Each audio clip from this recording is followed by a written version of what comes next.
यहाँ पे a Carnot engine receives 2 kilojoule heat from a reservoir at 500 Kelvin temperature. So Carnot engine को heat कहाँ से मिलती है? तो हॉट रिजर्वायर से मिलती है, तो ये QH रहेगा और वो रहेगा 2 किलो जूल और heat from reservoir at a temperature of 500 kelvin. तो जहाँ से उसने हीट ली उधर का टेम्परेचर मतलब हॉट रिजर्वायर का ही टेम्परेचर कितना दिया हुआ है? 500 केल्विन। ठीक। Does some work and reject some heat to a reservoir. तो कुछ हीट उसने रिजेक्ट करी। हीट रिजेक्टेड मतलब टीसी, वो आएगा 350 केल्विन। आगे how much work does it do, तो कितना वर्क किया, तो work is question mark. How much heat is rejected, वो क्यूसी, हीट रिजेक्टेड मतलब क्यूसी, ये question mark. And what is it's efficiency, तो एन जो ये सारा क्वेश्चन मार्क है हमें, या फिर ये हमें निकालना है। तो ठीक है, शुरू हो जाते हैं। तो इफिशियंसी का सबसे पहले इफिशियंसी निकाल लेते हैं। इफिशियंसी का फॉर्मूला हमें पता है 1 minus T C upon T H. So 1 minus T C is how much? 350 upon 500। 0 0 cancel, 1 minus 35 upon 50, 5 7 सा 5 10 सा 1 माइनस 7 अपॉन 10, एलसीएम निकालेंगे तो फिर या फिर 1 माइनस 0.7 है ना, और ये 1 माइनस 0.7 इज 0.3। ये हुआ इफिशियंसी। परसेंटेज में अगर चाहिए तो 30% होगा। कैसे? 0.3 इंटू 100, तो ये परसेंटेज होगा। सो ये आएगा 30%। तो नंबर में चाहिए तो 0.3 और परसेंटेज में चाहिए तो 30%। ओके, तो आगे बढ़ते हैं। और क्या चाहिए तुमको? वर्क डन और क्यूसी, राइट। सो आप और क्या कर सकते हो यहाँ पे? Work done is equal to Q H is equal to कितना था तुम्हारा? Q H is equal to work done plus Q C. ठीक, तो क्यू एच है कितना तुम्हारा? Q H is 2 kilo joule. Work done हमें चाहिए क्यू सी। अच्छा, क्यू सी नहीं है। ठीक ठीक ठीक ठीक, तो पहले क्यू सी निकालो। इफिशियंसी से ही क्यू सी भी निकल सकता है। तो तुमको पता होगा कि efficiency is equal to 1 minus Q C upon Q H. ठीक, ये इफिशियंसी होती है। तो हमारे पास इफिशियंसी ऑलरेडी है कितनी? 0.3। तो 0.3 is equal to 1 minus Q C हमें चाहिए, क्यू एच हमारे पास है कितना है? 2 किलो जूल। सो क्यू सी अपॉन टू, ये माइनस है ना यहाँ पे, इसको इधर लेके आओ, 0.3 को उधर लेके जाओ, तो ये आएगा Q C upon 2 is equal to 1 plus 0.3। So ये 0.3 इधर प्लस, इस तरफ आया तो माइनस, और ये माइनस है उस तरफ गया तो प्लस। सो ये कितना हुआ? 1.3। और एक क्यू सी, एक मिनट, हाँ, 1 माइनस 0.3। ओके, क्लियर है कि नहीं? ओके, सो ये पॉजिटिव था, इधर आया तो निगेटिव, ये निगेटिव उधर गया तो पॉजिटिव। तो Q C is equal to Q C upon 2 is equal to ये कितना? 0.7, ये 2 उधर चला जाएगा। Q C is equal to 0.7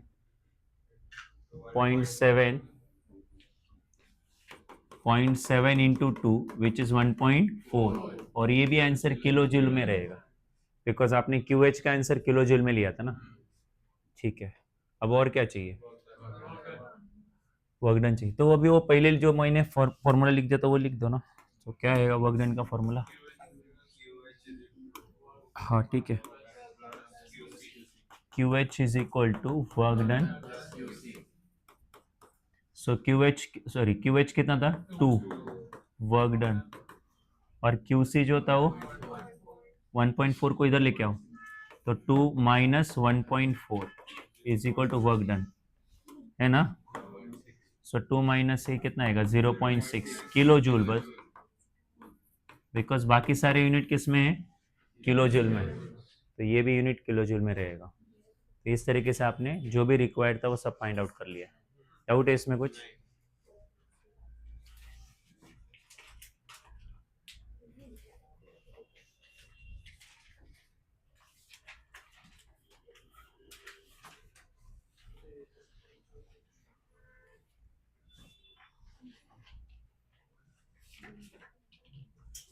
A mixture of hydrogen and oxygen is enclosed in a rigid insulating cylinder. तो इंसुलेटिंग सिलेंडर है, तो cylinder इधर आंदो, इंसुलेटिंग का मतलब जो होता है हीट एक्सचेंज नहीं होगी, नो एक्सचेंज ऑफ हीट। और अगर इंसुलेट मैटर भी चलेगा, क्लोज अगर रहेगा तो मैटर भी एक्सचेंज नहीं होगा, बेसिकली आइसोलेटेड सिस्टम है ना। जब भी मैटर और हीट दोनों एक्सचेंज नहीं होता तो वो कौन सा सिस्टम होती है। और अगर वहां पे कोई थर्मोडायनेमिक प्रोसेस हो रही है तो उसको बोलेंगे हम लोग एडियाबैटिक, बिकॉज हीट एक्सचेंज नहीं हो रही। खैर, it is ignited by a spark, तो आपने अंदर जो गैस रखा है उसको इग्नाइट कर लिया, जला दिया स्पार्क की मदद से। The temperature and the pressure both increase considerably, मतलब अंदर का जो टेम्परेचर है और प्रेशर दोनों बढ़ रहा है। अच्छा, assume that the, of course volume नहीं बढ़ेगा ना, वॉल्यूम को कांस्टेंट है ना, P V is equal to N R T, तो ये सब कुछ कांस्टेंट, तो pressure is directly proportional to temperature, तो ये सही है कि प्रेशर और टेम्परेचर बढ़ेगा। Anyways, assume that the energy supplied by the spark is negligible. What conclusions may be drawn by application of the first law of thermodynamics? तो अगर आप first law of thermodynamics apply करोगे तो यहाँ से क्या क्या आप लोग बेसिकली क्या कंक्लूजन्स कर सकते हो, राइट। तो एक कंक्लूजन तो मैंने दे दिया ऑलरेडी, ये हमारा कंक्लूजन ही है कि एडियाबैटिक प्रोसेस है, मैटर और हीट एक्सचेंज नहीं हो रही, आइसोलेटेड सिस्टम है, तो ये दो तीन जो हमारे कंक्लूजन ही है। उसके बाद और क्या लिख सकते हैं, तो वॉल्यूम चेंज नहीं हो रहा है, तो वॉल्यूम अगर कांस्टेंट है तो वर्क डन जीरो रहेगा। क्यों? क्योंकि work done is equal to क्या होता है, integration of P D V, but आपका वॉल्यूम कांस्टेंट है, मतलब चेंज इन वॉल्यूम कितना है, जीरो, तो वर्क डन भी कितना रहेगा, ठीक, work done is equal to zero. तीसरा, अगर मैं फर्स्ट लॉ लगा देता हूँ, फर्स्ट लॉ बोलता है जितना भी हीट आप देते हो उसमें से part of heat is converted into work done, remaining is converted into change in energy, ठीक। बट आपका वर्क डन कितना है, जीरो है, तो फिर Q is equal to W के जगह पे जीरो प्लस डेल्टा यू, मतलब Q इज इक्वल टू कितना आया, डब्ल्यू।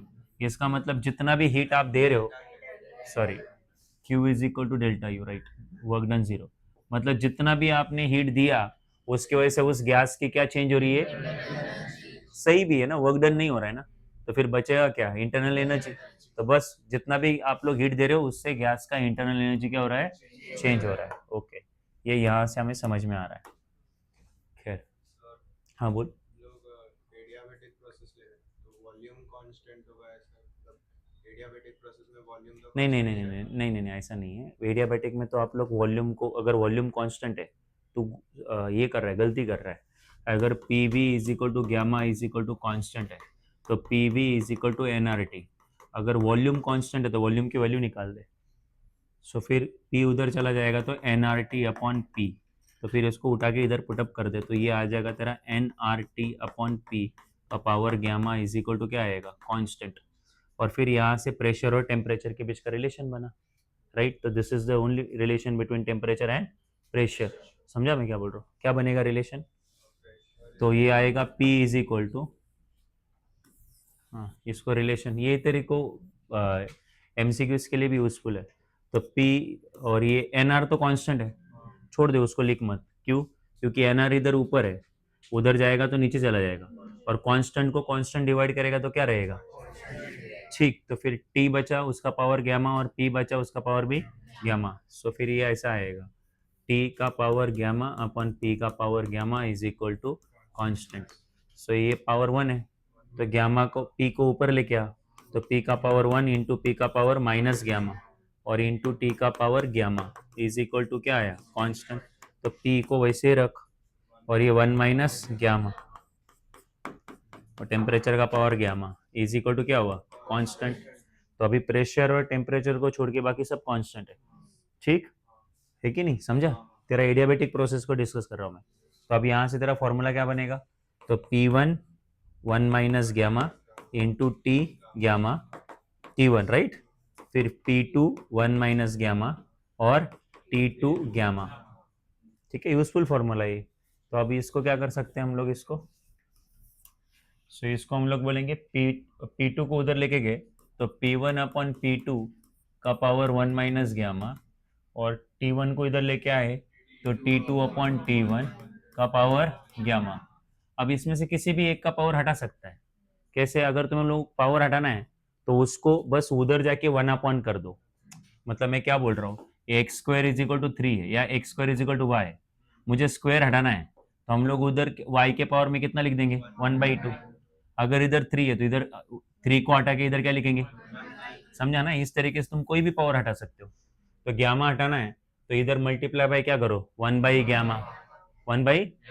और अगर 1 माइनस ग्यामा हटाना है तो इधर मल्टीप्लाई 1 अपन 1 माइनस ग्यामा कर दो, राइट। तो फिर इस तरीके से तुमको टेम्परेचर दिए तो प्रेशर निकाल सकते हो, प्रेशर दिया तो टेम्परेचर निकाल सकते हो। तो यूजफुल फॉर्मूला है।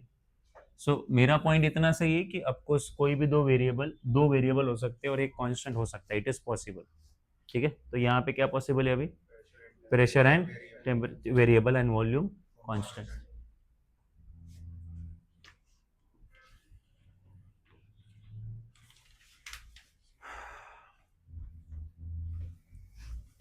ठीक है, अगला क्वेश्चन देख लो।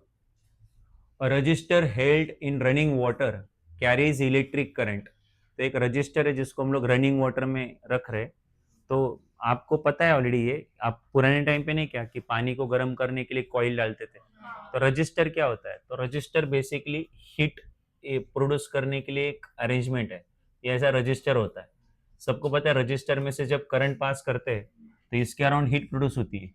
कितनी हीट प्रोड्यूस होती है, तो वो होती है I²RT, इतनी हीट प्रोड्यूस होती है। आई जो होता है यहाँ से पास होने वाला करंट है, आर इधर का रजिस्टेंस है, और टी टाइम ड्यूरेशन है, मतलब कितने टाइम के लिए करंट यहाँ से क्या हुआ, पास हुआ। तो जब जब तक करंट पास होते रहेगा वहाँ यहाँ पे क्या प्रोड्यूस होगी, हीट प्रोड्यूस होगी। ठीक है, तो ये जो हीट प्रोड्यूस करने वाला जो रजिस्टर है वो आपने वाटर में रखा। तो resistor held in running water carries electric current, treat the resistor as system. तो रजिस्टर क्या हुआ, सिस्टम। तो पानी हो गया फिर सराउंडिंग, है ना। तो रजिस्टर अगर हीट प्रोड्यूस करेगा तो सिस्टम से हीट निकलेगी और किसको जा रही है, सराउंडिंग को जा रही है। ठीक, आगे। तो question number A, right, part A of question, does heat flow into the register. तो जो हीट है वो इनटू द रजिस्टर जा रही है क्या, नहीं, हीट तो उल्टा रजिस्टर से निकल के किस आ रही है, सराउंडिंग जा रही है। तो यहाँ पे रजिस्टर जो है, रजिस्टर सिस्टम है और वाटर जो है सराउंडिंग है।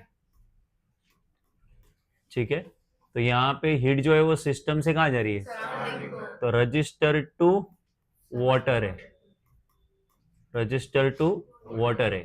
ठीक है, heat is heat is from resistor to water. ठीक है, question number B, is there a flow of heat into the water. Yes, of course, part 1 वही बोल रहे हैं ना कि हीट रजिस्टर से किसको जा रही है, सराउंडिंग को, वाटर को जा रही है। तो यस, वाटर को हीट मिल रही है। तीसरा, इज एनी वर्क डन, कोई वर्क हो रहा है क्या। तो वर्क कब होता है, जब कोई पिस्टन मूव होता है, राइट। आप कोई जब पिस्टन मूव करते हो, वॉल्यूम बढ़ता है तो वर्क डन होता है। यहाँ पे बस पानी में हीट जा रही है, मतलब पानी का टेम्परेचर बढ़ रहा है, इंटरनल एनर्जी बढ़ रही है, कोई पिस्टन मूव हो रहा नहीं है, तो फिर कोई वर्क डन नहीं है, नो वर्क इज डन।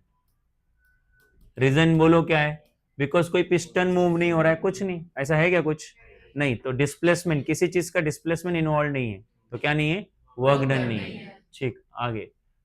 तो या वॉल्यूम एक्सपेंशन नहीं, नो वॉल्यूम एक्सपेंशन। और जब तक हमें सिचुएशन में उधर ऐसा कुछ सजेस्ट नहीं किया जाता कि वॉल्यूम एक्सपांड हो रहा है, तब तक आप लोग कुछ ले नहीं सकते ऐसा। ठीक है, चलो D part of question, assuming the state of resistance to remain unchanged. मतलब जो रेजिस्टेंस है उसका कैपेबिलिटी वैसे ही रह रहा है, मतलब रेजिस्टेंस का कैपेबिलिटी ना इंक्रीज ना decrease. Generally with respect to time efficiency कम हो जाती है ना, तो ऐसा कुछ नहीं हो रहा है, रेजिस्टेंस का कैपेबिलिटी सेम है। Apply the first law of thermodynamics to this process. तो बड़ा सिंपल है, फर्स्ट लॉ अप्लाई करोगे तो heat induced is equal to delta U plus work done. But आपको पता है इस केस के वर्क डन कितना है, 0 है, तो Q इज इक्वल टू कितना आएगा, +0। तो Q is equal to delta U, मतलब जितनी भी हीट प्रोड्यूस कर रहा है वो रजिस्टर, उसके वजह से पानी का टेम्परेचर बढ़ रहा है। टेम्परेचर बढ़ना मतलब पानी का इंटरनल एनर्जी बढ़ रहा है, राइट। सो इस तरीके से क्वेश्चन सॉल्व। अगला क्वेश्चन बोलो। A mixture of fuel and oxygen is burned in a constant volume chamber. Once again, constant volume change. तो constant volume है, तो आइसोकोरिक प्रोसेस और चेंज इन वॉल्यूम कितना है? 0, क्योंकि आपका वॉल्यूम क्या है? कांस्टेंट है। तो वॉल्यूम अगर कांस्टेंट रहेगा तो चेंज कितना रहेगा? और अगर चेंज 0 रहेगा तो वर्क डन भी कितना रहेगा? 0 रहेगा। ठीक है, तो ये तो पहला लाइन रीड करके हमें समझ में आया। A mixture of fuel and oxygen is burned in a constant volume chamber surrounded by water bath. मतलब बेसिकली एक वेसल है, उस वेसल में आपने फ्यूल को बर्न किया है ना, तो ये बर्न हो रहा है यहाँ पे, मतलब यहाँ से हीट प्रोड्यूस हो रही है, और उसके बाजू में आपने और एक वेसल रखा है, और उस वेसल में क्या रखा है? पानी रखा है। वाटर बाथ मतलब पानी रखा हुआ। ठीक है, अब आगे। It was noticed that the temperature of water is increased during the process. तो इस प्रोसेस में वाटर का टेम्परेचर क्या हो रहा है? इंक्रीज हो रहा है, ऐसा हमने ऑब्जर्व किया। आगे, treating the mixture of fuel and oxygen as the system, has heat been transferred? Part 1, has work has been done? And तीसरा, what is the change of, what is the sign of delta U? ठीक, तो अब आपको इस ये जो fuel है उसको उन्होंने क्या लेने बोला है? मतलब ये पानी सराउंडिंग, और पानी गर्म हो रहा है, इसका मतलब हीट जो है वो सिस्टम से कहाँ जा रही है? सराउंडिंग में जा रही है। बट कोई ये जो वेसल है वो उसका वॉल्यूम कांस्टेंट है, इसलिए वर्क डन कितना रहेगा? 0। तो ठीक है, तो शुरू करते। पहला part, has heat been transferred? Yes, from system to surrounding.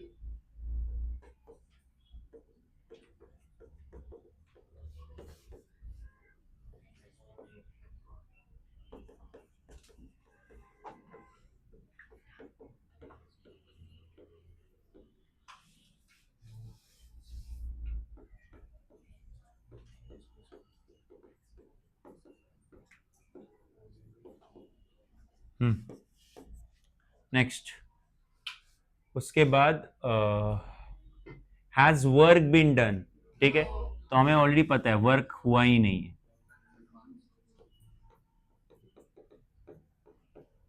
ठीक है, वर्क डन 0 है। क्यों 0 है? As change in volume is 0। ठीक, तीसरा है what is the sign of delta U? ठीक है, so what is the sign of delta U? Okay, so आपको पता है Q is equal to delta U plus work done, बराबर है। तो अब मुझे बताओ, सिस्टम जो है वो हीट गेन कर रहा है कि लूज कर रहा है? तो जब भी सिस्टम अपनी एनर्जी लूज करता है तो उसकी एनर्जी का साइन क्या रहता है? नेगेटिव रहता है। नहीं समझा? मैं सिस्टम की बात कर रहा हूँ। और अगर वाटर की बात करोगे तो डेल्टा यू का साइन, बिकॉज वो एनर्जी क्या कर रहा है? गेन कर रहा है। तो for system delta U is negative, and for surrounding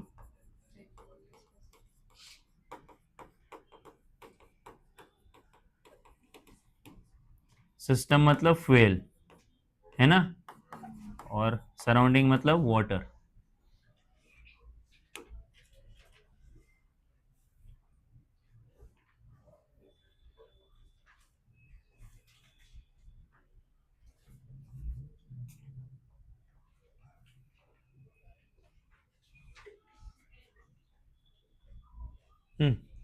Next one. A gas contained in a cylinder fitted with frictionless piston expands against constant external pressure of 1 atmosphere. तो आपका जो पिस्टन है वो एक्सपांड हो रहा है। पिस्टन एक्सपांड हो रहा है मतलब पिस्टन एक्सपांड नहीं हो रहा है, बेसिकली गैस एक्सपांड हो रहा है। तो गैस एक्सपांड होगा तो पिस्टन को कहाँ पुश करेगा? आगे। बट जब भी पिस्टन का मोशन होगा तो समझ जाओ वहां पे क्या हो रहा है? वर्क डन हो रहा है। तो ये पिस्टन मूव हो रहा है मतलब एक वर्क डन होगा। एनीवेज, एक्सटर्नल प्रेशर कितना है वहां पे? अच्छा, वो प्रेशर कांस्टेंट है, ठीक है। तो जो प्रेशर है वो कैसा है? कांस्टेंट कितना है वो प्रेशर 1 एटमॉस्फेरिक प्रेशर, तो 1.013 इंटू 10⁵ पास्कल। और आगे फ्रॉम वॉल्यूम, वॉल्यूम ही बढ़ रहा है, from volume of 5 litre to volume of 10 litre. तो इनिशियल वॉल्यूम जो है आपका 5 लीटर था, तो 5 इंटू 10⁻³ मीटर क्यूब। आपको पता है ना, लीटर, लीटर से अगर मीटर क्यूब में कन्वर्ट करना है, मीटर क्यूब एक्चुअल यूनिट है वॉल्यूम का, है ना, तो लीटर से मीटर क्यूब में कन्वर्ट करना है तो 1000 से डिवाइड करना पड़ता है। 1000 मतलब 10⁻³ से डिवाइड, और 10⁻³ को ऊपर लेके आओगे तो 10⁻³ होगा। तो आप डायरेक्ट एंड कैलकुलेशन याद रखो ना। अच्छा, और बाद में वॉल्यूम कितना हुआ बोलो, 10 लीटर, मतलब 10 इंटू 10⁻³ ठीक है। अच्छा, एंड इन डूइंग सो, ये होते टाइम मतलब वॉल्यूम 5 लीटर से 10 लीटर तो हो रहा है, बट ये होने के लिए उसने कितनी हीट एब्जॉर्ब कर ली, सिस्टम ने एब्जॉर्ब करी, कहां से, उसके, so heat absorbed is 400 joule, ठीक है। Thermal energy from its surrounding, determine the change in internal energy of system, तो कितना इंटरनल एनर्जी सिस्टम का क्या हुआ, चेंज हुआ, राइट। तो आपको पता है हीट एब्जॉर्ब्ड या हीट गिवन और इंटरनल एनर्जी, इनमें एक ही रिलेशन है, फर्स्ट लॉ वाला, तो Q is equal to delta U plus work done. तो यहां से हमारे पास Q तो है और हमें डेल्टा यू निकालना है, तो उसके लिए क्या चाहिए, वर्क डन चाहिए, बिकॉज डेल्टा यू तो क्वेश्चन मार्क है ना, वो तो निकालना है। तो फिर आपको पहले पता करना पड़ेगा वर्क डन, और वर्क डन करने के बाद फिर आप क्यू निकाल सकते हो, और इंटीग्रेशन करने की जरूरत नहीं है, कांस्टेंट प्रेशर वाला प्रोसेस है।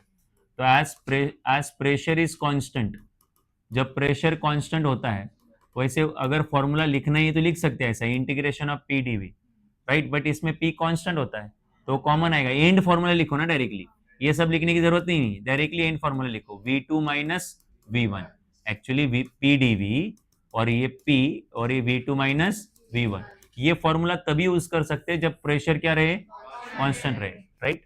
तो फिर अगर प्रेशर कांस्टेंट नहीं रहेगा तो फिर आपको प्रोसेस के अकॉर्डिंग जाना पड़ेगा। अगर आइसोथर्मल प्रोसेस है तो ये NRT, natural log of V2 upon V1, adiabatic है तो आपको पता ही है पीएफ वीएफ वाला, ठीक है, तो वो प्रोसेस से जाना पड़ेगा। बट यहाँ पे कांस्टेंट प्रेशर है, मतलब आइसोबेरिक प्रोसेस है, तो उसमें फॉर्मूला डायरेक्ट आता है, मेहनत का काम ही नहीं है वहां पे।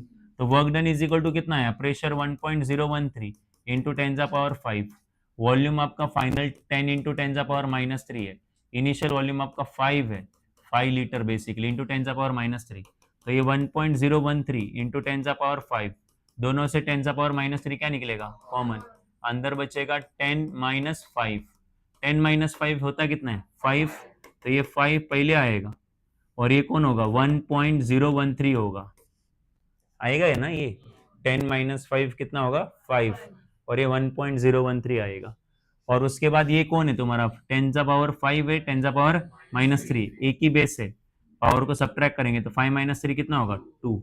अच्छा, ये 5 से मल्टीप्लाई कर दो इधर, तो 5.065 इंटू 10⁻², और ये वर्क डन आया आपका जूल, ठीक है। सो अच्छा, इसको ना मैं बोलता हूँ 10⁻² है ना, 100 से मल्टीप्लाई कर दो इसको, 10⁻² मतलब 100 ना, तो 100 से मल्टीप्लाई करोगे तो 506.5। तुम बोलोगे ऐसा क्यों, क्योंकि उसको यहाँ थोड़ी छोड़ना है, वो फर्स्ट लॉ में पुटअप भी तो करना है, तो वो ऐड सब्ट्रैक्ट होने वाला है। ऐड सब्ट्रैक्ट में 10 के पावर अगर रखोगे तो मुश्किल जाएगा, इसलिए 10 का पावर हटा दो, 10⁻² मतलब 100, 100 को हटाने के लिए मल्टीप्लाई कर दिया अंदर। अच्छा खैर, अब अगले लगा दो फर्स्ट लॉ, तो Q इज इक्वल टू कितना है आपका, delta U plus W, heat absorb है इसलिए पॉजिटिव है वो, तो 400 डेल्टा यू, और वर्क डन कितना है बोलो, 506.5 जूल, उसको इधर भेज दो, तो क्या आएगा तुम्हारा, 400 माइनस 506.5, जूल मत लिखो इसको, और is equal to delta U कितना आया बोलो, माइनस 106.5, माइनस में एनर्जी निगेटिव आ रही है, इसका मतलब उसने जितना हीट एब्जॉर्ब किया है उससे ज्यादा उसने क्या किया है, वर्क डन किया है, राइट, वर्क डन करने में ज्यादा हीट लॉस हुई है। सो आपका समझ में आ रहा है आंसर क्यों निगेटिव आया, हीट एब्जॉर्ब करने के बावजूद आंसर क्या आ रहा है, निगेटिव। तो हीट एब्जॉर्ब कम है बट जो उसने वर्क डन किया है वो ज्यादा है, ठीक है। खाया कम है, स्पेंड ज़्यादा किया है, ऐसा।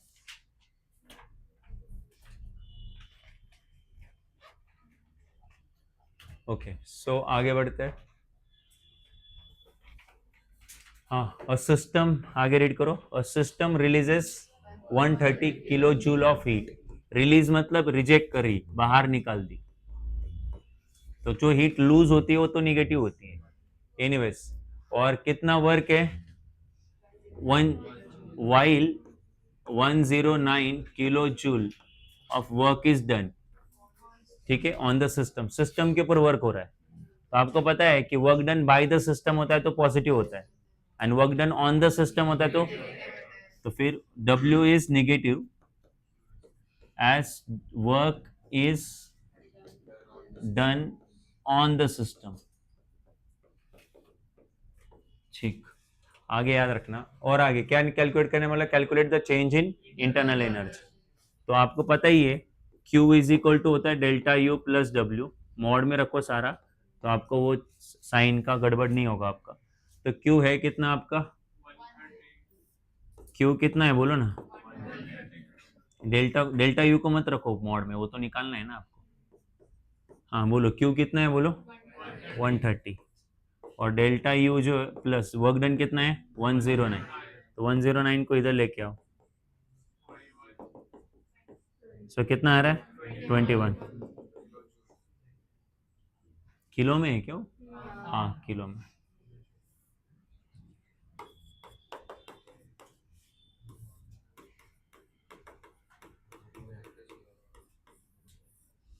ठीक है, तो work done on the system है, इसलिए डेल्टा यू पॉजिटिव ही होना चाहिए। क्यों बताओ, बिकॉज वर्क डन सिस्टम पे हो रहा है तो सिस्टम एनर्जी गेन कर रहे हैं। और वैसे भी आप लोग ये चीज याद रखो, क्यू और डब्ल्यू जो है वो एक दूसरे को कैसा रहते हैं, अपोजिट, डेल्टा यू और डब्ल्यू।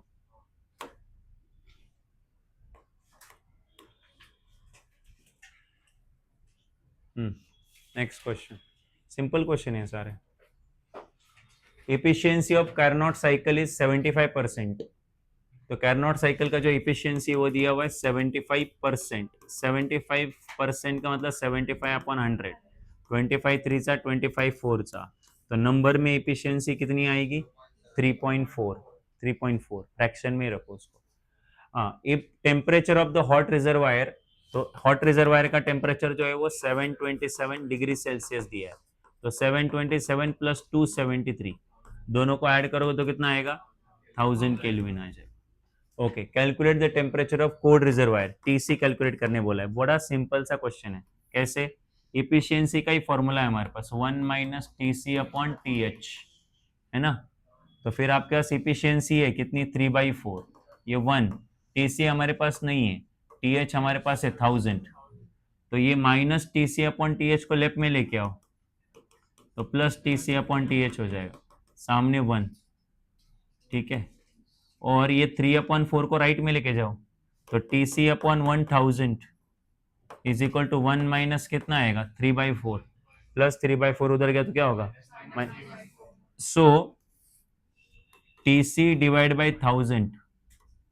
ओके, और ये 1 माइनस 3/4, तो इसको एलसीएम निकाल लेते हैं, तो क्या आएगा 4 1 सा 4, तो 4 माइनस 3 अपॉन 4, हाँ, सो आएगा 1/4। 1000 को उधर लेके जाओ, 1/4 मल्टीप्लाई बाई 1000, तो T C is equal to आएगा 250, बट ये जो टेम्परेचर आएगा वो केल्विन में आएगा, रहे नहीं।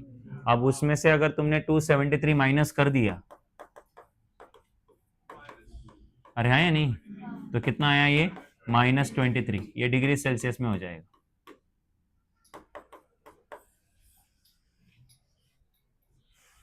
ठीक है, केल्विन में आया ना वो, सो केल्विन में आया तो उन्होंने देते टाइम डिग्री सेल्सियस में दिया था, तो फिर आपको फाइंड आउट करने के टाइम भी डिग्री सेल्सियस में रखना चाहिए। वैसे मैं तो बोलता हूँ केल्विन में रखना चाहिए, बट ठीक है, उन्होंने दिया था डिग्री सेल्सियस में तो आप भी डिग्री सेल्सियस में निकाल के रख देना, क्या दिक्कत जाता है।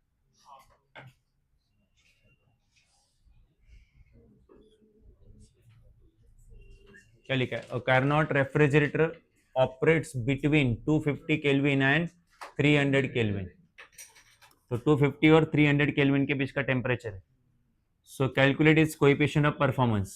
सो 250 केल्विन ये मिनिमम है और 300 केल्विन मैक्सिमम है, मतलब वो हॉट रिजर्वायर का होगा और ये कोल्ड रिजर्वायर का होगा, है कि नहीं.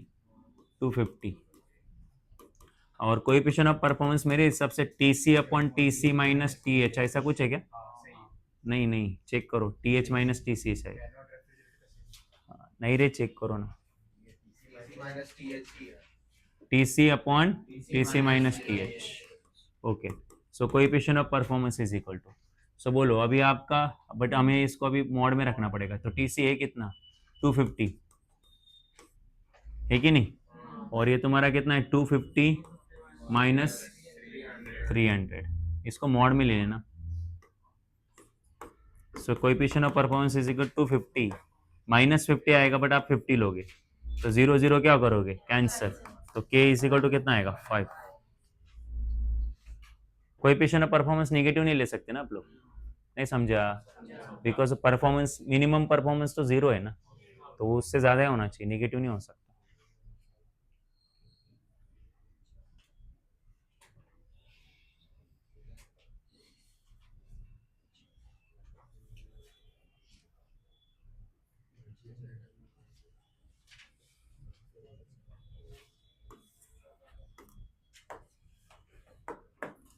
बोलो. An ideal gas is taken through an isothermal process. तो आइसोथर्मल प्रोसेस है, तो आइसोथर्मल प्रोसेस का मतलब हुआ, हाँ, टेम्परेचर कांस्टेंट बट एनर्जी नहीं ना यार. हाँ ये सही है.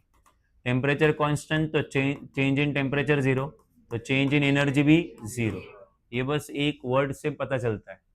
If it does 2000 joule of work done on its environment, तो वो जो आइडियल गैस है वो कितना वर्क कर रहा है? 2000 जूल, है ना, वर्क डन दिया हुआ है. बट ये वर्क डन पॉजिटिव ही रहेगा, बिकॉज ये वर्क डन किया किसने है? सिस्टम ने किया है. किसके ऊपर? सराउंडिंग के ऊपर. How much heat is added to it, कितना हीट ऐड हुआ. तो तुम्हें पता ही है Q is equal to delta U plus W. तो Q is equal to delta U तो 0 है, बिकॉज प्रोसेस कौन सा है? आइसोथर्मल. और वर्क कितना है? 2000. तो इधर कुछ करने का जरूरत ही नहीं है. 0 प्लस 2000 2000, तो हीट एडेड आ गई कितनी बोलो? 2000 जूल. जितना वर्क है उतना ही क्या किया है? हीट. क्योंकि कुछ करना ही नहीं पड़ा ना. यहाँ पे एनर्जी कितनी आई? चेंज इन एनर्जी कितनी आई? चेंज इन एनर्जी 0 आया, बिकॉज आइसोथर्मल प्रोसेस है. एनर्जी का चेंज 0 होता है क्योंकि टेम्परेचर का चेंज कांस्टेंट होता है, टेम्परेचर चेंज ही नहीं होता.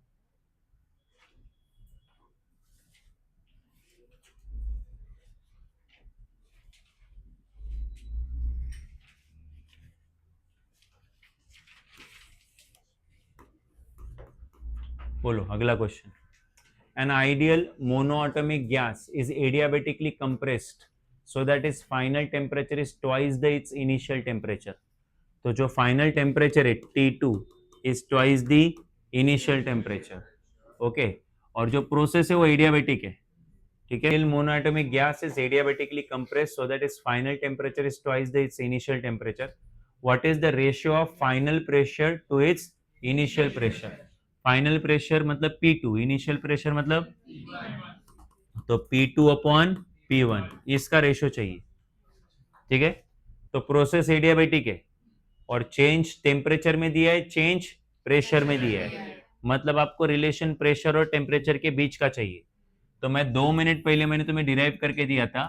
P1 upon P2 is equal to P1 upon P2 का power 1 minus gamma is equal T1 up T2 upon T1 का पावर गामा. बराबर है. ये रिलेशन मैंने डिराइव करके दिया था. तुम में से कुछ लोगों ने ध्यान नहीं दिया होगा, तो तुम्हें दोबारा रिलेशन डिराइव करते देता हूँ, बट हमेशा डिराइव करते मत बैठना, आप डायरेक्टली यूज कर लेना.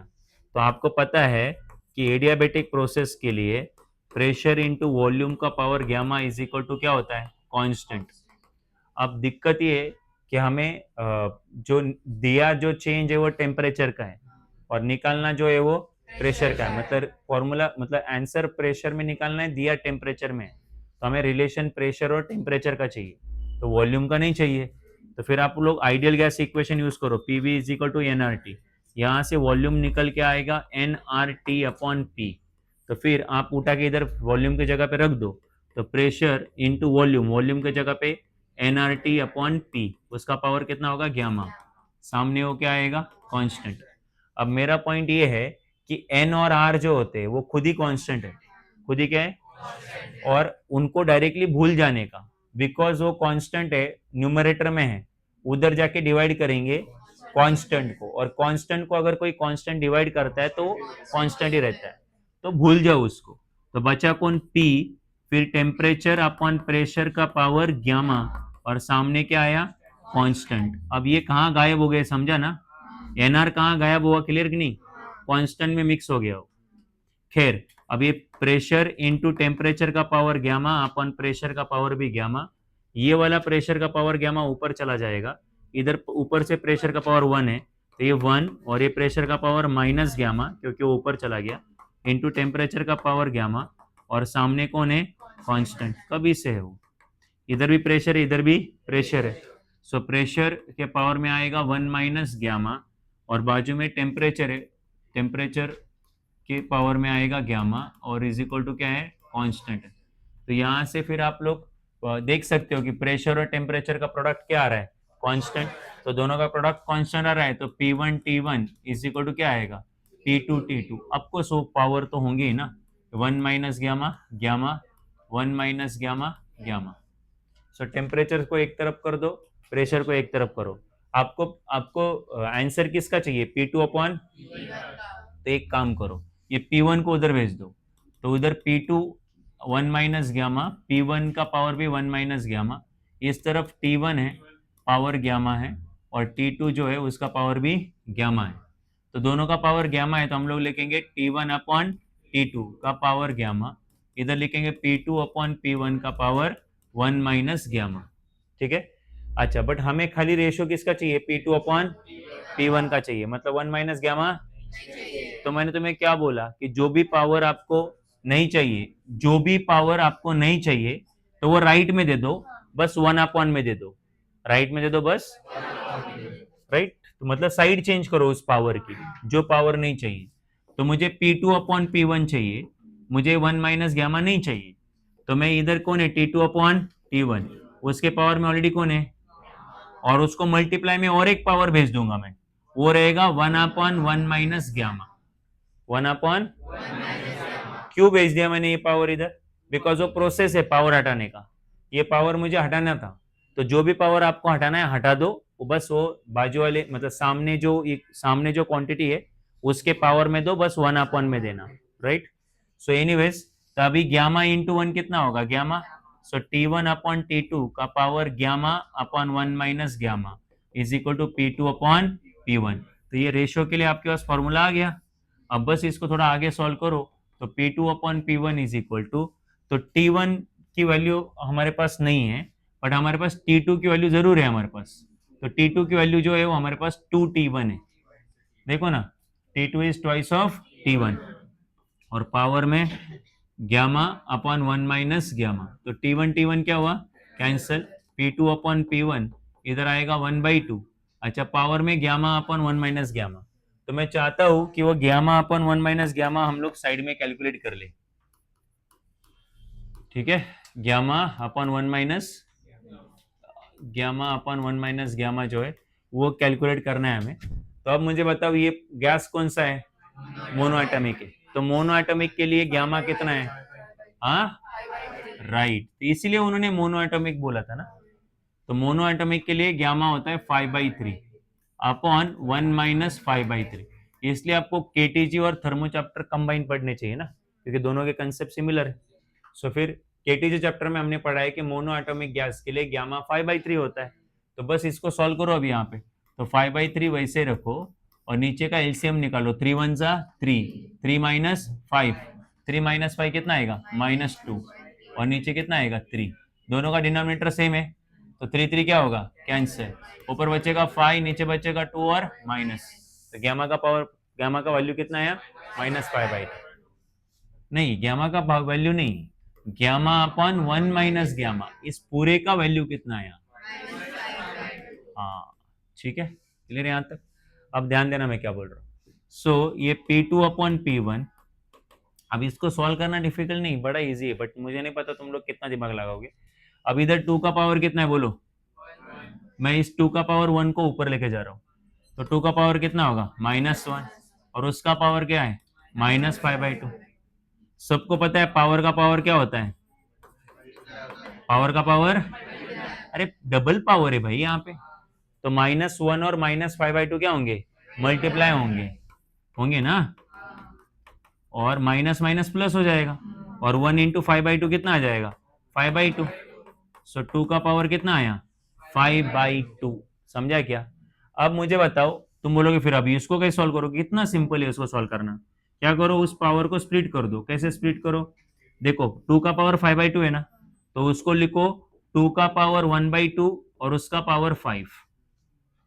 वैसे ये गलत है कि सही है, पहला देखो, पावर का पावर मल्टीप्लाई होता है, तो 1/2 इंटू 5 कितना होता है, कुछ गलती करी मैंने, हाँ, बट किया क्यों ऐसा, क्योंकि 2 का पावर 1/2 मतलब √2 है कि नहीं, 2 का पावर 1/2 मतलब √2 और उसका पावर कितना 5, तो √2 का पावर 5 ना, तो √2 कितने टाइम्स, सोल्व कर दो, √2 into √2 into √2 into √2 into √2, how many times, so √2 into √2 2, √2 into √2 तो 2 इंटू 2, तो आखिर में आया 4, और 4 इंटू √2 होता है 1.414, 1 तो कितना आया बताओ मुझे, वो तुम्हारा फाइनल आंसर है वैसे। So P2 upon P1 is equal to कितना आया मल्टीप्लीकेशन, 5.656, ठीक है, इसके नीचे कुछ नहीं तो 1, ये आया आपका रेशियो, ठीक है।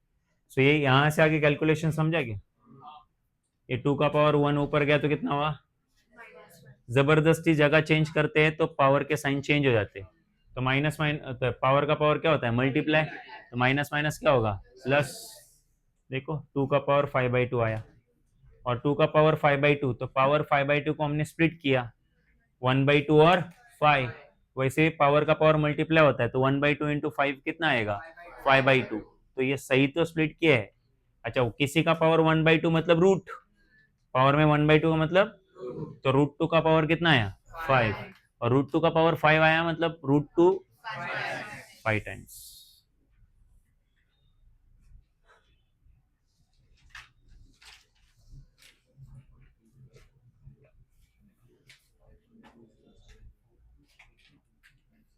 ओके, सो ध्यान दो अब यहाँ पे, a hypothetical thermodynamic cycle is shown in the figure, calculate the work done in 25 cycles। तो आपको एक थर्मोडायनेमिक साइकिल दिए और आपको बोला है कि इसमें वर्क डन कितना होगा, तुम बोलोगे थर्मोडायनेमिक साइकिल कहाँ है, यहाँ पे ये है, ये सर्कल। साइकिल क्या होती है, जहां से शुरू होती है वापस वहीं पे आती, तो फिर वो साइकिल ऐसे हो सकती है या फिर वो साइकिल ऐसे हो सकती है, ठीक है। आपको क्या लेना देना है, आपको बस क्लोज लूप है कि नहीं देख लो, क्लोज लूप को हम लोग क्या बोलते हैं, साइकिल बोलते हैं, ठीक। चलो आगे बढ़ते हैं। तो हाँ, हमें इस केस का वर्क डन निकालना है, तो आपको वर्क डन के बारे में क्या पता है, तो वर्क डन जो होता है वो होता है area under the curve, and area under curve, ये होता है वर्क डन, ठीक है। बट अगर वर्क डन पूरे लूप का रहेगा, मतलब वर्क डन में ये तो नॉन साइक्लिक प्रोसेस के लिए, किसके लिए, ये नॉन साइक्लिक प्रोसेस के लिए, मतलब मान लो मैं तुमको ये बोलूं कि यहां से देखो, ये एक प्रोसेस है जिसका ये कर्व है, राइट, हाइपोथेटिकल प्रोसेस, और फिर ये इसमें ना सिस्टम ए से कहाँ आया है, बी आया है, तो ए से बी आने के लिए जो वर्क डन लगा वो वर्क डन कैलकुलेट कर, तो तुम क्या करोगे, ए से बी के नीचे का पूरा एरिया निकालोगे, तो ये जो एरिया रहेगा वो आपका क्या हो जाएगा, वर्क डन हो जाएगा। बट साइक्लिक प्रोसेस में ऐसा नहीं होता, साइक्लिक प्रोसेस में क्या होता है, मान लो ये साइक्लिक प्रोसेस है, तो ये देखो सिस्टम शुरू हुआ ए से गया बी और रिटर्न वापस बी से कहाँ आया ए, तो इस केस में जो वर्क डन रहेगा वो वर्क डन रहेगा इसके अंदर का एरिया, सही बोला। तो work done for cyclic process जो होता है और हमने इसका रीजन पढ़ा है, तो नया कुछ है नहीं हमारे लिए। तुमको याद नहीं रहेगा तो मैं तुम्हें बस बता रहा हूँ कि work done in cyclic process रहता है एरिया ऑफ क्लोज्ड लूप। जो भी क्लोज लूप रहेगा उसका क्या लेने का, एरिया, राइट। तो यहाँ पे क्लोज लूप कौन है, तो वहाँ यहाँ पे क्लोज लूप ये सर्कल है, तो आपको इस सर्कल का क्या लेना है, एरिया। तो इस सर्कल का अगर आपने एरिया निकाला तो आपको इस साइकिल का क्या निकलेगा, वर्क डन। बट इस साइकिल के टोटल कितनी साइकिल, मतलब ऐसा एक साइकिल नहीं, 25। तो जो भी वर्क डन आएगा उसको किससे मल्टीप्लाई करेंगे, 25 से मल्टीप्लाई करेंगे, तो आपको 25 साइकिल्स का वर्क डन आएगा।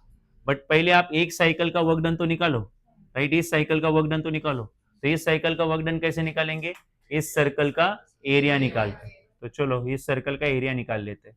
तो कैसे निकालेंगे area, so work done in cyclic process is equal to area of close loop, ठीक। तो अब मुझे इसका एरिया निकालना है। तो अभी एक सर्कल है, तो सर्कल का आपको एरिया होता है पाई आर स्क्वायर, ठीक है।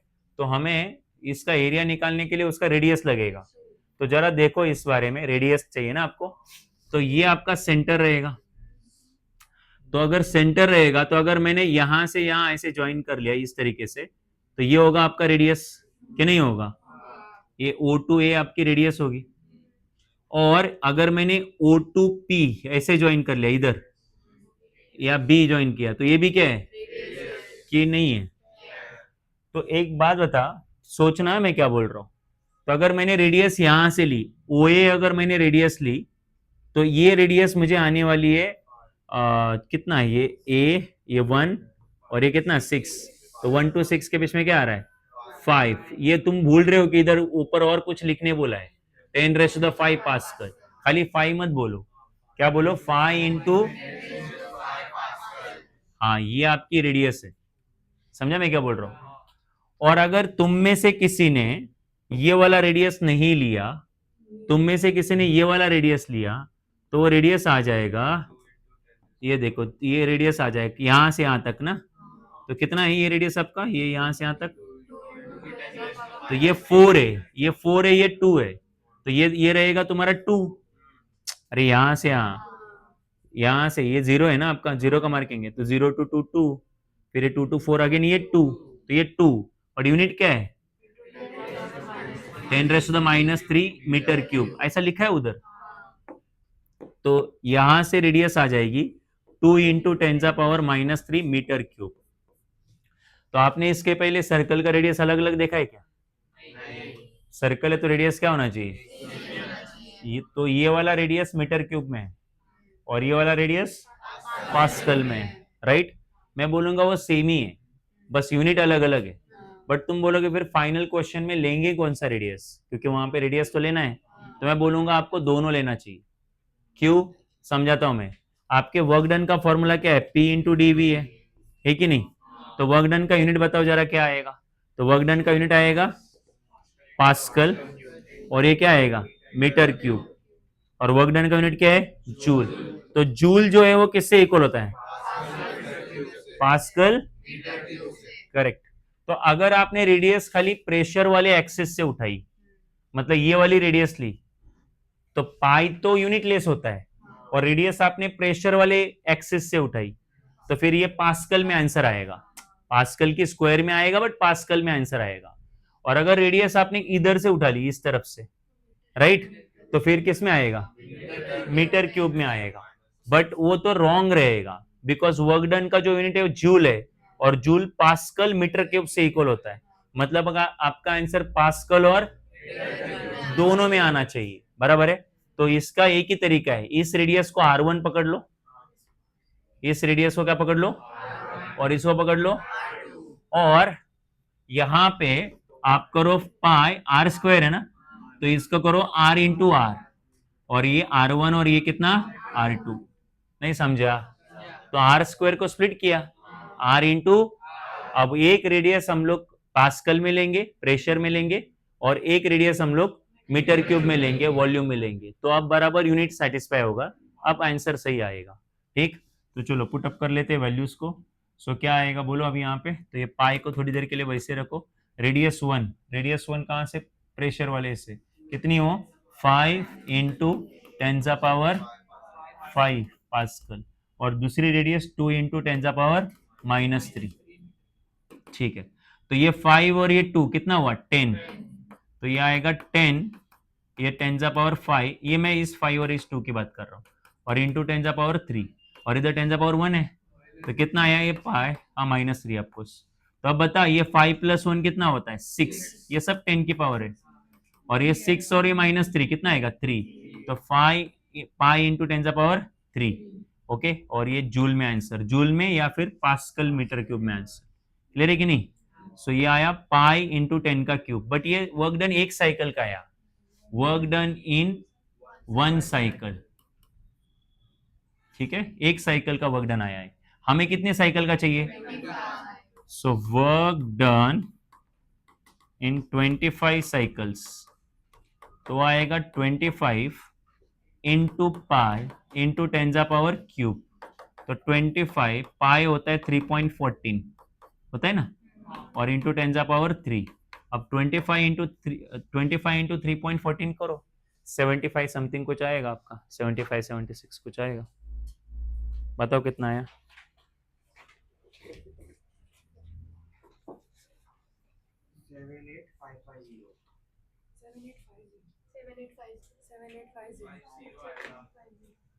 7850, 2 डिजिट का डेसिमल पॉइंट था, तो 78.50 इंटू 10⁻³ जूल, ठीक है, नहीं समझा। तो ये सर्कल का एरिया है, फिर भी हमने रेडियस कितनी ली, 2, एक प्रेशर एक्सिस से ली और एक वॉल्यूम एक्सिस से ली, याद रहेगा ये। अगर ये रेक्टेंगल भी होता तब भी मैं यही करता, रेक्टेंगल होता तो ज्यादा कंफ्यूजन भी नहीं होता, लेंथ लेते वॉल्यूम एक्सिस से और ब्रेथ लेते प्रेशर से। हाँ वो स्क्वायर होता तो कंफ्यूजन होता, तो स्क्वायर होता तो कोई स्क्वायर का एरिया क्या लेगा, स्क्वायर का एरिया क्या लेंगे, तो साइड का स्क्वायर। तो साइड अगर आपने खाली वॉल्यूम की ली इधर, मतलब ये वाली साइड ली तब भी गलत आएगा, और बस ये वाली साइड ली तब भी गलत आएगा, but square is also type of rectangle ना। तो जब भी स्क्वायर जैसा आया, साइक्लिक प्रोसेस का शेप अगर स्क्वायर है, तो आप लोग एरिया का फॉर्मूला लेंथ इनटू ब्रेथ लेना, समझा कि नहीं। तो खाली साइड का स्क्वायर मत लेना, लेंथ इनटू ब्रेथ लेना, क्योंकि लेंथ से वॉल्यूम कवर हो जाएगा और ब्रेथ से प्रेशर कवर हो जाएगा, तो आपका यूनिट प्रेशर और वॉल्यूम दोनों में आएगा, जो जूल से इक्वल है, ठीक है, याद रहेगा मैं क्या बोल रहा हूं।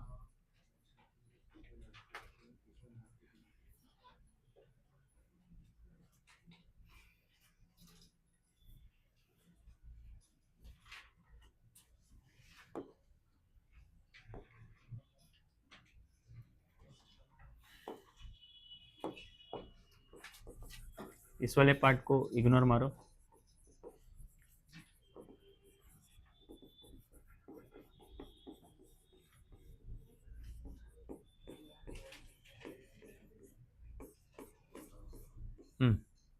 करो रीड।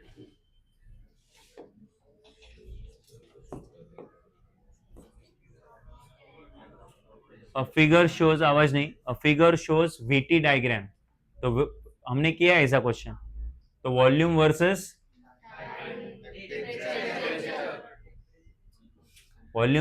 टेम्परेचर डायग्राम है for one cycle of a hypothetical heat engine which uses the ideal gas, draw the PV diagram and PT diagram of the system. तो आपको ये जो ग्राफ है वॉल्यूम वर्सेस टेम्परेचर का जो ग्राफ है, ठीक है, सो ये वॉल्यूम है और ये टेम्परेचर है, तो वॉल्यूम वर्सेस टेम्परेचर का ग्राफ को आपको शो करना है, इस ग्राफ से आपको शो करना है या निकालना है, मतलब इस ग्राफ की मदद से आपको पीवी डायग्राम निकालना है, प्रेशर वर्सेस वॉल्यूम डायग्राम निकालनी है, एंड आपके पास पीटी डायग्राम भी निकालनी है, प्रेशर टेम्परेचर डायग्राम, ठीक है। तो चलो शुरू हो जाते हैं, बट पहले आपको ग्राफ को रीड करना चाहिए, ठीक है। तो अगर मैं यहां से देखूं, तो अगर मैं देखूं तो ये प्रोसेस शुरू हुआ है ए से, है ना, प्रोसेस शुरू हो रहा है ए से और ये बी तक जा रहा है, इनिशियल स्टेट तो ए ही है ना, तो ए टू बी। तो अगर आप देखोगे तो ए पे जो आपका टेम्परेचर रहेगा, ग्राफ को अगर आपको रीड करना आता हो तो ए पे आपका टेम्परेचर रहेगा इधर नीचे, कौन, T1, और बी पे टेम्परेचर रहेगा which is of course different temperature. तो ए टू बी टेम्परेचर क्या हो रहा है। और दूसरी चीज, अगर आप वॉल्यूम देखोगे तो V1 है, और इधर देखो तो वॉल्यूम V2 है। तो from A to B volume increase हो रहा है और टेम्परेचर भी इंक्रीज हो रहा है। तो from A to B volume increases, temperature increases, right. तो दो वेरिएबल इंक्रीज हो रहे हैं, तो तीसरा वेरिएबल क्या रखेंगे। सो बचा कौन सा तीसरा वेरिएबल, हाँ ठीक, प्रेशर कांस्टेंट। तो ये हुआ हमारा ए टू बी का रीडिंग। अब हम लोग आते हैं from B to C, from B to C, ठीक। चल, तो B2C में देख पा रहा हूं कि B पे टेम्परेचर T2 है, C पे भी टेम्परेचर T2 है। तो B2C टेम्परेचर चेंज नहीं हुआ है, T2 का T2 ही है। तो टेम्परेचर कांस्टेंट है, टेम्परेचर कांस्टेंट है। बट क्या चेंज हो रहा है, वॉल्यूम चेंज नहीं, कम हो रहा है। चेंज तो हो रहा है बट कम हो रहा है ना, कम हो रहा है, डिक्रीज हो रहा है। तो वॉल्यूम डिक्रीजिंग, और अगर वॉल्यूम डिक्रीज होगा तो आपको प्रेशर क्या होगा, बढ़ेगा, ठीक। सो ये हुआ हमारा रीडिंग ग्राफ का फ्रॉम बी टू सी। अब ग्राफ का reading from C to D, C to D का रीडिंग। तो सी टू डी हम देख रहे हैं, टेम्परेचर T2 था वो T1 हो गया, तो टेम्परेचर डिक्रीज हो रहा है कि नहीं। और वॉल्यूम जो है, वॉल्यूम भी क्या हो रहा है, डिक्रीज ही हो रहा है, क्योंकि वॉल्यूम V3 था और नीचे आ रहा है। सो टेम्परेचर डिक्रीज, वॉल्यूम भी।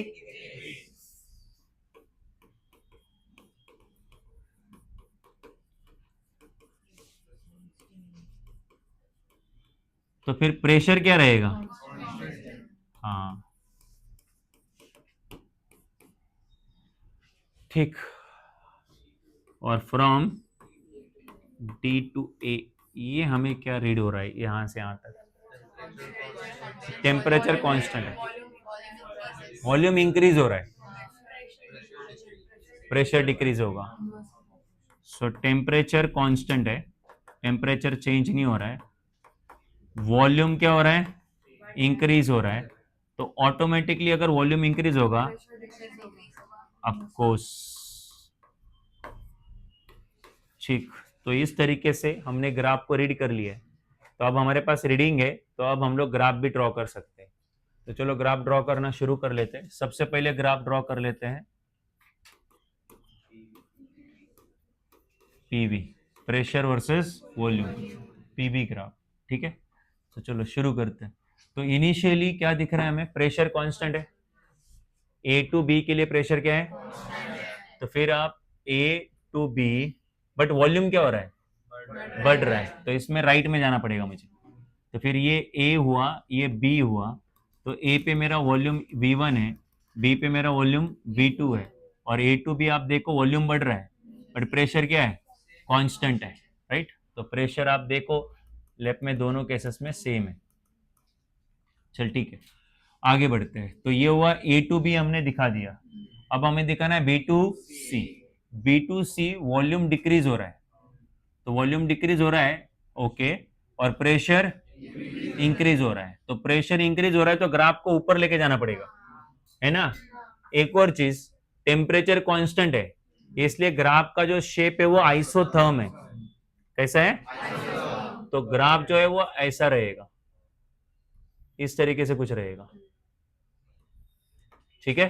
इसका मतलब क्या हुआ है, इसका मतलब है, देखो इधर आंदो, तो वो हम लोग B2 कहां जा रहे हैं, मान लो C, तो B2C, तो B पे वॉल्यूम V2 है बट C पे वॉल्यूम तो कम है, V2 के इस तरफ है ना, तो वॉल्यूम क्या हो रहा है, कम हो रहा है, और ग्राफ ऊपर जा रहा है, प्रेशर बढ़ रहा है, ठीक है। मतलब जो आपका जो रीडिंग है प्रेशर इंक्रीजेस वो सही है, ठीक है। अच्छा आगे बढ़ते हैं, नेक्स्ट बोलो अभी यहाँ पे, both temperature and volume decrease होगा, अभी दोनों भी डिक्रीज होंगे, और प्रेशर क्या रहेगा, कांस्टेंट। प्रेशर कांस्टेंट मतलब वंस अगेन आपका कांस्टेंट ऐसा इस तरीके से, तो C2D, ठीक है। सो अब बताओ, हाँ किधर है किधर,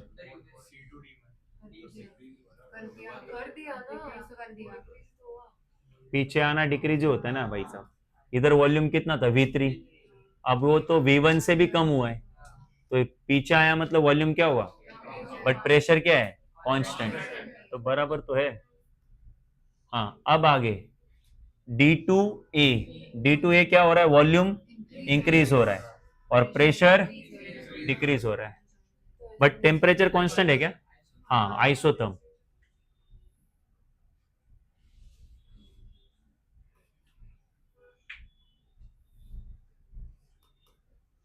देखो ग्राफ नीचे आ रहा है मतलब प्रेशर डिक्रीज हो रहा है, हाँ प्रेशर डिक्रीज, और डी पे वॉल्यूम जो है वो यहाँ पे कुछ होगा, और ए पे आते आते वॉल्यूम वहां से इधर हुआ है ना, तो वॉल्यूम बढ़ रहा है, वॉल्यूम बढ़ रहा है, समझे कि नहीं। सो इस तरीके से चारों कंडीशन सेटिस्फाई हुई, तो ये होगा आपका रिक्वायर्ड ग्राफ, ठीक है। तो आपके टेक्स्ट बुक का आंसर गलत है।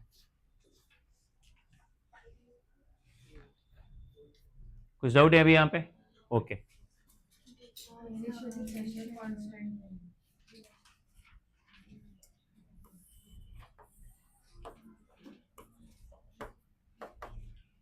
अभी कौन सा ग्राफ चाहिए, पीटी, ठीक है। तो pressure versus temperature graph draw करेंगे अभी, तो वापस रीडिंग तो यही है ना, हमने उसी ग्राफ को यूज करना है, तो रीडिंग यही है, शुरू करते हैं। सो बोलो प्रेशर वर्सेस टेम्परेचर ग्राफ चाहिए, हाँ। तो मैं देख पा रहा हूँ कि प्रेशर कांस्टेंट है, प्रेशर चेंज नहीं करना है, बट टेम्परेचर क्या करना है, इंक्रीज करना है, तो ये ग्राफ जो है ना वो ऐसा कुछ रहेगा, नहीं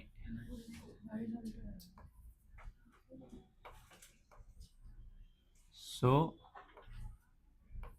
बोलो ए टू बी क्या हो रहा है, टेम्परेचर T1 से कितना हो रहा है, T2। सो टेम्परेचर चेंज हो रहा है बट प्रेशर क्या नहीं हो रहा, चेंज नहीं हो रहा, तो प्रेशर एज इट इज है, तो पहला वाला आपने सही किया। आगे बढ़ते हैं, अब क्या है, volume decreasing pressure increasing, pressure increase हो रहा है बट टेम्परेचर कांस्टेंट और प्रेशर इंक्रीज हो रहा है, हाँ इंक्रीज, हाँ तो रुको, तो ग्राफ ऊपर जाना पड़ेगा, ठीक है, ग्राफ ऊपर जाएगा, वो भी सीधा सीधा ऊपर जाएगा। सीधा क्यों बोलो, क्योंकि टेम्परेचर कांस्टेंट है, अगर मैं इसको थोड़ा भी टेढ़ा करूंगा तो टेम्परेचर क्या होगा, चेंज होगा, राइट, तो सीधा लेके जाओ। सो बोलो B2C टेम्परेचर क्या है, कांस्टेंट है, हाँ टेम्परेचर कांस्टेंट, और प्रेशर क्या हो रहा है, इंक्रीज हो रहा है। इंक्रीज बोला प्रेशर इसलिए ऊपर लेके गए, अगर प्रेशर डिक्रीज होता तो ग्राफ कहाँ लेके आते, नीचे लेके आते। अब C2D, सो प्रेशर कांस्टेंट है, C2D प्रेशर क्या है, बट टेम्परेचर डिक्रीज हो रहा है कि इंक्रीज हो रहा है, तो ग्राफ को पीछे लेके आना पड़ेगा, ग्राफ को पीछे लेके आना पड़ेगा, बताओ क्यों, क्योंकि आगे लेके जाओगे तो टेम्परेचर बढ़ेगा ना, आपको टेम्परेचर कम करना है, टेम्परेचर क्या करना है, कम करना है, और प्रेशर को क्या रखना है, तो प्रेशर को कांस्टेंट रखना है तो हॉरिजॉन्टल रखना पड़ेगा, अरे है नहीं, तो प्रेशर फिक्स है, बस टेम्परेचर क्या हो रहा है, कम हो रहा है, डिक्रीज हो रहा है। और अब आगे फाइनल बोलो, टेम्परेचर क्या है, कांस्टेंट है ना, मतलब सीधा वर्टिकल वाला, और प्रेशर क्या हो रहा है, डिक्रीज, तो ग्राफ को नीचे लेके आना पड़ेगा, तो डिक्रीज, ग्राफ प्रेशर डिक्रीज हो रहा है, तो आप लोग ग्राफ को नीचे लेके आओगे, देखो प्रेशर कम हो रहा है, बट टेम्परेचर इधर आपका T1 है और इधर भी कितना है, तो टेम्परेचर कांस्टेंट है, राइट, ये हुआ आपका ग्राफ कंप्लीट। वंस अगेन आपके टेक्स्ट बुक का आंसर रॉन्ग है, टेक्स्ट बुक के लिए दोनों आंसर रॉन्ग है।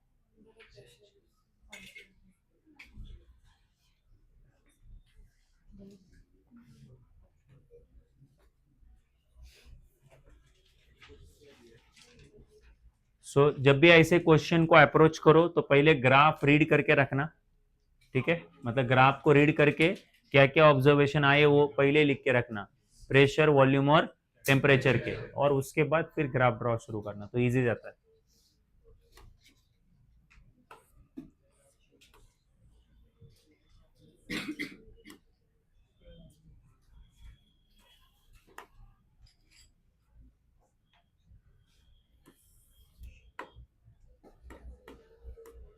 हाँ भाई आगे.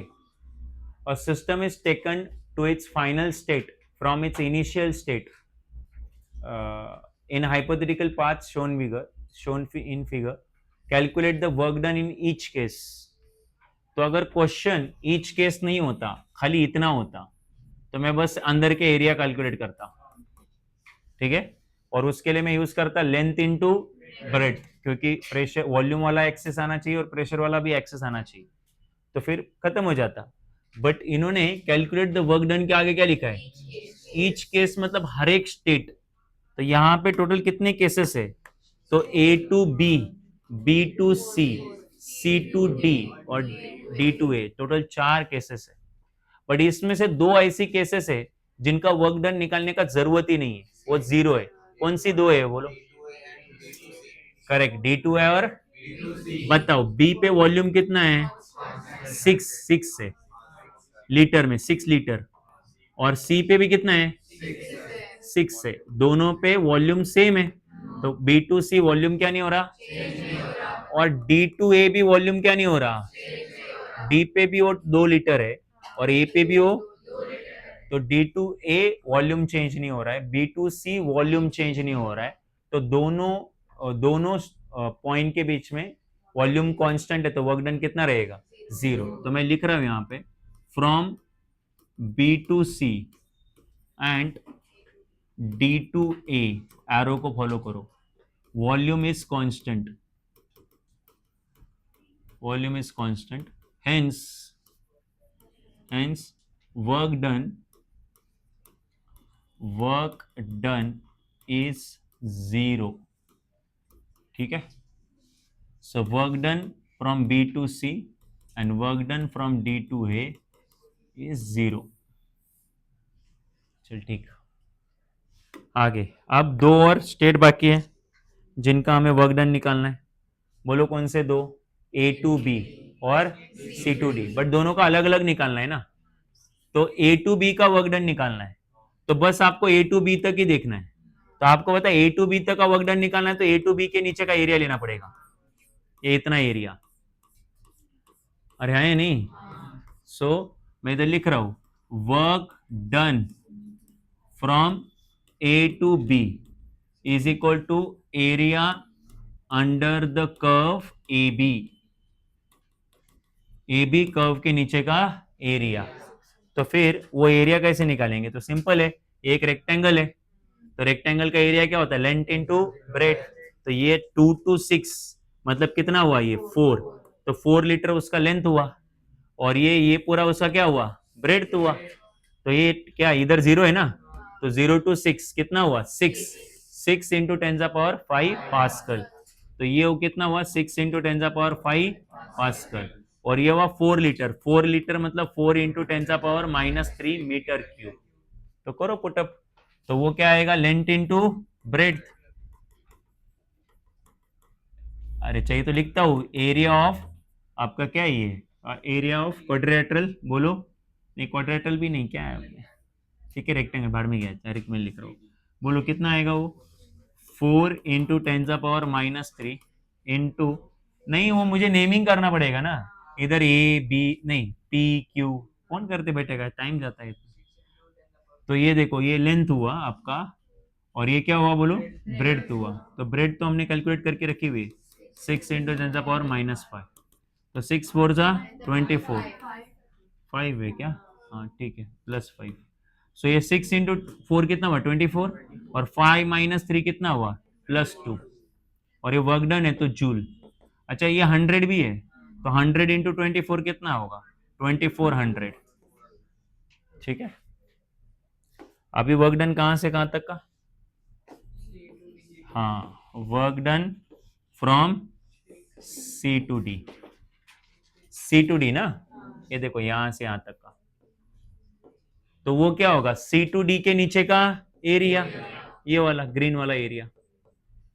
अरे हाँ या नहीं? तो मैं इधर लिख रहा हूं एरिया अंडर कर्व CD. तो वो एरिया कितना रहेगा? वो area again length into breadth. तो कितना यहां से यहां तक ये लेंथ है ना, वो तो वही है 4 इंटू 10⁻⁻3, खाली ब्रेड्थ चेंज हो जाएगी. तो ब्रेड जो है वो इतनी आएगी ना, ये है ना। तो यहां से यहां तक कितनी है, 0 to 2 कितनी है, 2, 2 इंटू 10⁵,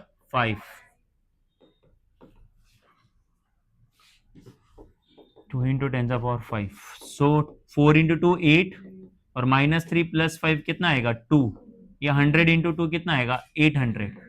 तो वर्क डन हो जाएगा 800 जूल, राइट। तो इस तरीके से आपने हर एक केस का वर्क डन निकाल लिया, राइट। इस केस का भी वर्क डन निकाला, इस केस का भी वर्क डन निकाल लिया, ये A to B का भी निकाल लिया, C to D का भी निकाल लिया, और DA का और CB का या BC का वर्क डन कितना है, 0, बिकॉज वॉल्यूम क्या नहीं हो रहा था, चेंज नहीं हो रहा था। सर वो माइनस कौन सा,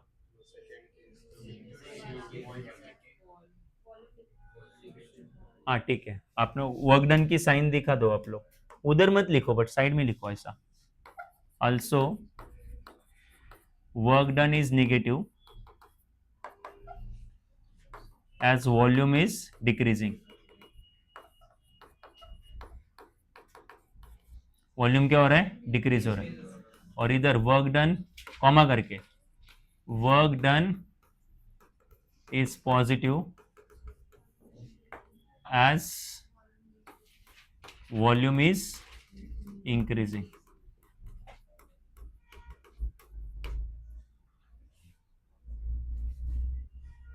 ये क्वेश्चन ऐसे भी सॉल्व हो सकता था, ठीक है। कैसे, मान लो आपको पता है A to B है ना, तो A पे जो वॉल्यूम है उसको बोल दो इनिशियल वॉल्यूम, A पे जो वॉल्यूम है उसको बोल दो, तो इनिशियल वॉल्यूम आएगा 2 इंटू 10⁻³ मीटर क्यूब, और B पे पहुंचने के बाद वो जो वॉल्यूम रहेगा वो फाइनल रहेगा, कितना है वो final volume, 6 into 10⁻³ metre cube.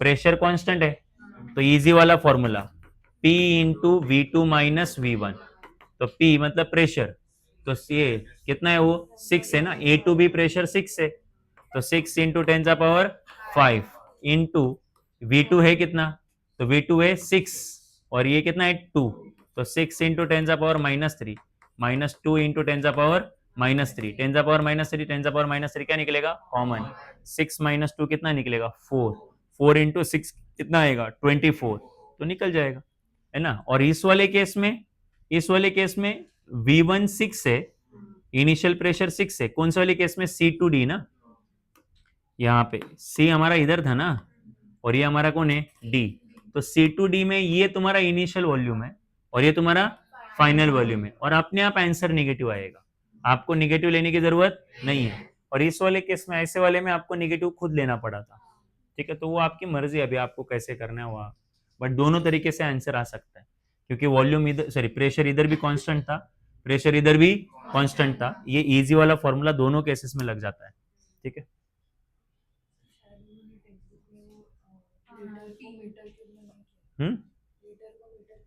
तो गलत किया ना फिर, लीटर को मीटर क्यूब में कन्वर्ट करना जरूरी है, क्यों, क्योंकि लीटर वॉल्यूम का ऐसा यूनिट थोड़ी ना है, मीटर क्यूब।